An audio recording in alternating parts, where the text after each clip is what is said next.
Hello, welcome to Get in Gear Science Educational Standards. My name is Dr. Scott, and this is a free course about science educational standards.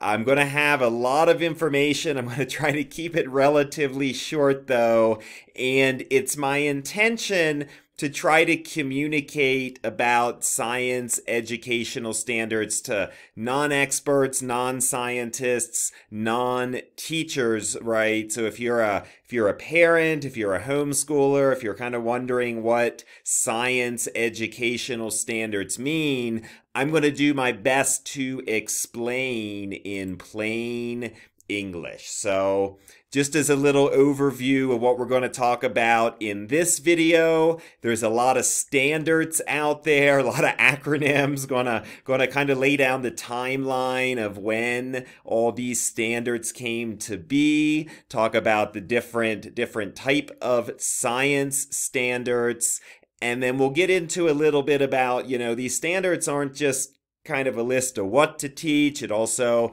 has something, they also have something to say about how to teach.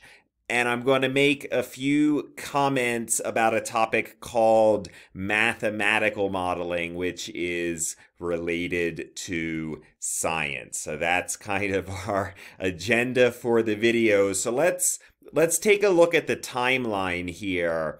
And now keep in mind what I'm talking about is related to the United States. I know there's a lot of other places out there, other standards. In 1996 in the United States, the federal government at the national level, you would say, came up with what's known as the NSES. So I guess in 1996, that's when it became official, whatever that means, and they were the National Science Education Standards. And I point out again that this was a set of standards that was created at the national level by the federal government in the United States, and then some years later, in about 2010 or so, at the state level. And if you're not from the United States, there's 50 different states in the nation. They sort of got together, agreed at the state level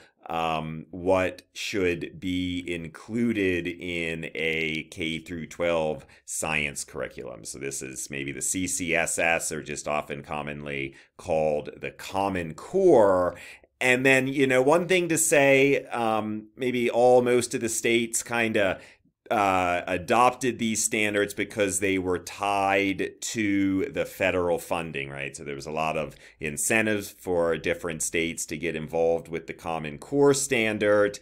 And then some years later, just a few years later, about 2013 or so, again, it became official, whatever that means, that what's called the Next Generation Science Standards. And why I kind of say whatever that means, it became official, is because the way that this worked was that the Next Generation Science Standard, they weren't developed by the federal government. They weren't developed by all the states. It was developed by a collection of lead states, maybe about half of the 50 states in the United States, really roughly speaking, right? And they wanted to kind of go beyond Common Core.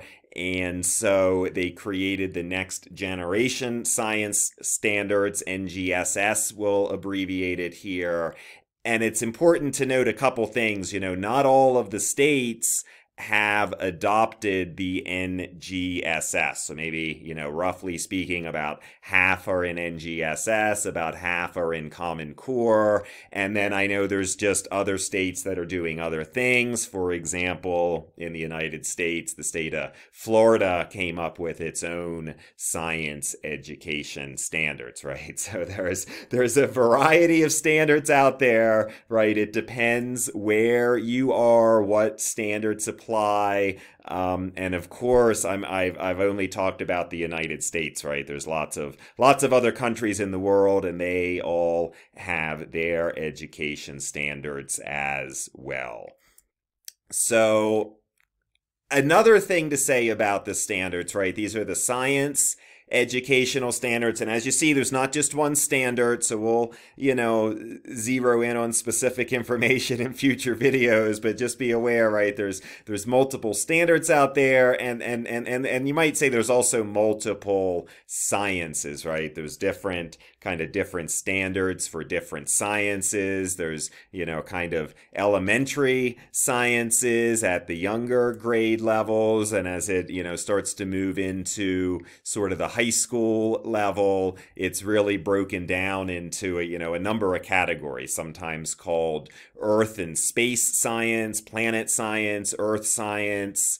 I have a background in studying atmospheric science, so I've worked quite a bit in the earth and space sciences. This is kind of a relatively new thing in the grand scheme of science. I mean, we haven't even, had satellites up in space for really all that number of years. We have the, maybe life sciences or biosciences. I mean, this is, there's kind of lots of these, whether you're studying, genetics or biology or pharmaceuticals, all this stuff that, just kind of used to be your biology class, as you may know, as far as, fields of science and their rate of expansion, the biosciences have really, taken off in recent decades. So there's a lot of that out there. And then this is kind of a new thing, newish, and engineering and design, right? It used to be good. It used to be, if you were good at, the sciences in high school, you could go to college to study engineering. That was kind of the path that I took. There were no real, engineering design classes in my elementary school or kindergarten or middle school or even high school for that matter.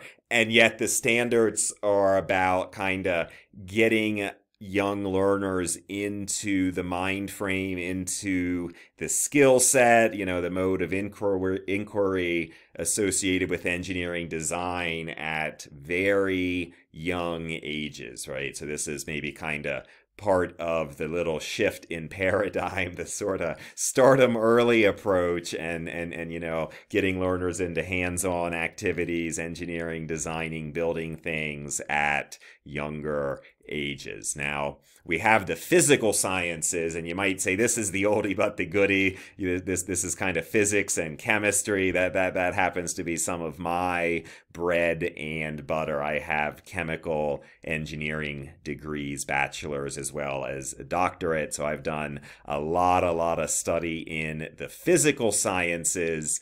And you might say too, the physical sciences have been around for hundreds of years. They are a lot more kind of well defined, you might say, in terms of standards. There's more of kind of a real accepted list of what's covered in the physical sciences in my mind than some of these other categories. And then the new one, I mentioned this previously, is mathematical modeling, and especially the old way, even Common Core standards, math and science standards are separate. One of the features of the next generation science standards, and in particular in my courses too, is to kind of bring the science and the math together. This is often referred to as modeling, the use of math for sort of real world science problems. Okay, so there's various standards out there. There's more than one science. Now, as far as what the standards say, they've kind of all got some things in common, right? There's a list of topics, what to teach, usually kind of broken down by grade level, right? And that's, kind of a helpful reference, a helpful reference. And yet that's not what the standards are about. I mean, it's not just a list of topics so that, textbooks can contain those topics, but also there is a lot of evidence on how to teach science, right? So the federal standards, the Common Core standards, the next generation standards, other standards in other areas, they all have something to say about how science quote, should be taught or can effectively be taught. Now, the one thing that's missing from all of these standards that I want to talk about a little bit later in the course, a technique that I use, is called context-based learning. So we'll get back to that in some later videos. And of course, the third component about these standards, the third component of these standards always has something to do with evaluation. So basically testing, proving out, is this seeming to be effective or not? How do we measure that? How do we evaluate that? What are these children really learning, right? That's always a big question at the end of the day. And it may or may not be tied to the funding, the money, the evaluation. I sort of mentioned the Common Core versus the next generation standards sort of went in opposite directions, whether to be tied to education funding or not. Okay, so obviously there's a ton of information out there, and I don't want to talk about all of it because this course would be like 19 hours long and nobody would be able to find the information that's useful, right? So in the interest of keeping it simple, I'm going to kind of focus more so on the next generation science standards, and you notice I'm showing their logo here so you can maybe see that you're seeing the right thing if you happen to do a web search or something. Just want to point out, in case you're not reading the fine print there, this logo, the next generation science standards from the organization Achieve. They have nothing to do with me. They do not endorse these videos. I have nothing to do with them. I am not endorsing the next generation science standards. I think it's just a really kind of useful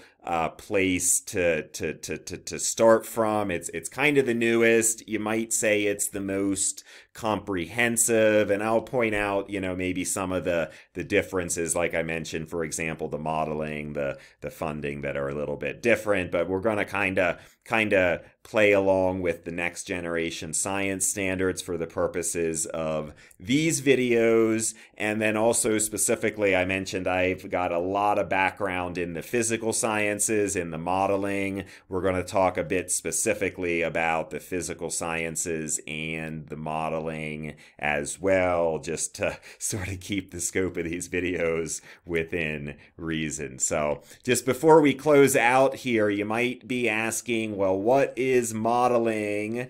And we're not talking about walking down the runway, and this picture maybe kind of captures it, right? In the old days, we built scale models of things. You might have seen like an architect have like a scale model of the building, and these days we do that all on the computer.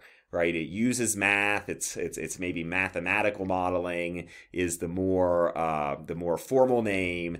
And this is kind of the new thing that the next generation science standards say should be included in a science curriculum. And for what it's worth, I had a job title as a modeler for some years. I was incorporating modeling into my science standards, before into my science curriculum before any of these standards were really around. So I think it's a really important concept. It's the digital age. A lot of us are using the computer, and this for example, just to show, was a book written by NATO about modeling using science to understand air pollution. I wrote a chapter in that book, and this was a research presentation I gave in California to a modeling advisory committee. We were, as you see here, kind of modeling wind patterns around the state of California, kind of looking at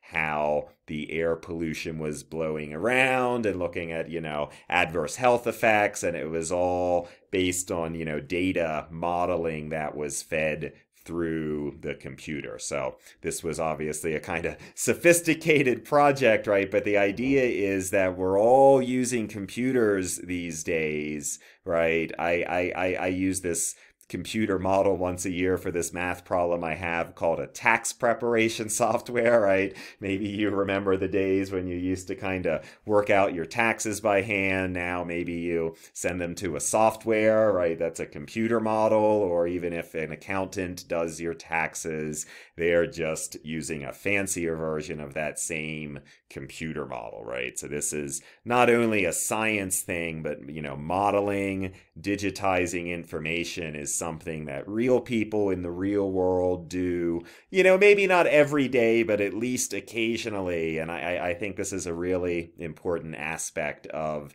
a science curriculum. So I'm kind of happy to see that in the NGSS, and you know, there's various reasons it's there, and we'll get into that a little bit more in the future videos. So that was about 15 minutes, about as long as I like to make a video. So let's cut off there, and we're going to have more information broken down into the lessons in the future videos. All right, I'll see you soon.